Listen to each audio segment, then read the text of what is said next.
impano.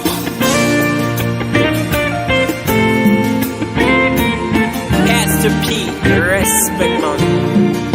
Hari umuntu muhura gakurutira abandi, akaguha umwanya, kagutega amatwi, yaguha urukundo bikaguha umutuzo, yamara kugenda ugasigara ubabaye. Hari umuntu muhuza bikaba nk'ubufindo, byaba amahire mukibanira. Hari uwo mubana kakubera imfura, wajya gusaza kagusubiza ibusore. Uko nguko niko waje mu buzima bwanjye, imyifatire n'imico urabindura,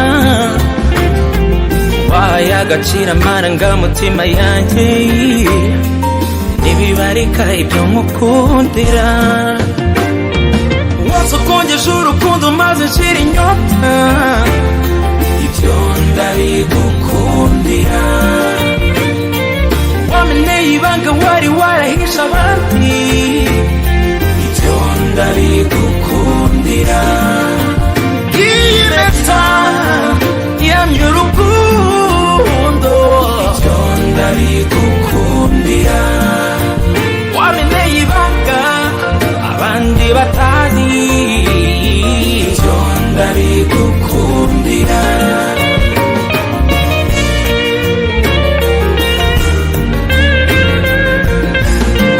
Ntiduhuza imigambi gusa duhuza uko imitima itera, uwanjye mu wawe tera nikirize.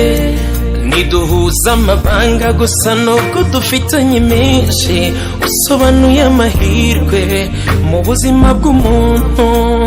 Umunsi umwe naricaye fata icyemezo njya gushaka urubavu nabuze, nuko musaba kunyuzuza urabyemera, none ubu nduzuye. Uko nguko niko waje mu buzima bwanjye, imyifatire n'imico urabindura, wahaye agaciro amarangamutima yanjye, ntibibarika ibyo mukundira.